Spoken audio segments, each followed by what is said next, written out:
सफल होने के लिए सबसे जरूरी है स्वयं पर विश्वास होना। किसी गांव में एक साधु रहता था। वह जब भी नाचता था तब बारिश होती थी। इसलिए गांव के लोगों को जब भी बारिश की जरूरत होती तब यह लोग साधु के पास जाते और उनसे अनुरोध करते कि वह नाचे। और जब वह नाचने लगते तो बारिश जरूर होती थी। एक दिन गांव में 4 लड़के शहर से घूमने आए। जब उन्हें यह बात पता चली कि किसी साधु के नाचने से बारिश होती है तो उन्हें यकीन नहीं हुआ। शहरी पढ़ाई लिखाई के घमंड में उन्होंने गांव वालों को चुनौती दे दी कि अगर हम भी नाचें तो बारिश होगी, और अगर हमारे नाचने से बारिश नहीं हुई तो साधु के नाचने से भी बारिश नहीं होगी। अगले दिन सुबह सुबह गांव वाले उन 4 लड़कों को लेकर साधु के कुटिया के पास पहुंचे। गांव वालों ने साधु को सारी बात बताई। फिर उन लड़कों ने नाचना शुरू किया।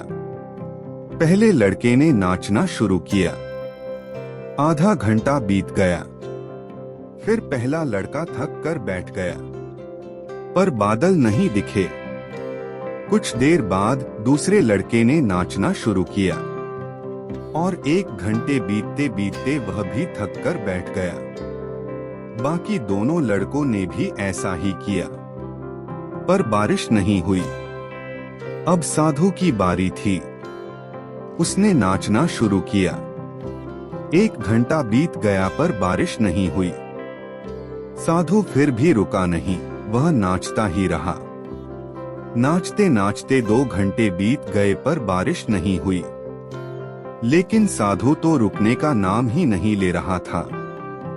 धीरे धीरे शाम ढलने लगी कि तभी बादलों की गड़गड़ाहट सुनाई दी और जोरों की बारिश होने लगी। यह देखकर 4 लड़के दंग रह गए और तुरंत साधु से क्षमा मांगी। फिर 4 लड़के ने साधु से पूछा, बाबा भला ऐसा क्यों कि हमारे नाचने से बारिश नहीं हुई और आपके नाचने से बारिश हो गई? साधु ने उत्तर दिया, जब मैं नाचता हूँ तो 2 बातों का ध्यान रखता हूँ।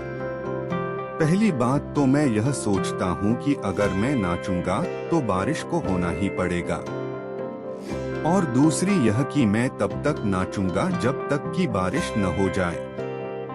सफलता पाने वाले में यही गुण होता है, जिस चीज को करते हैं उसमें उन्हें सफल होने का पूरा यकीन होता है, और वह तब तक उस चीज को करते हैं जब तक कि उसमें सफल न हो जाए।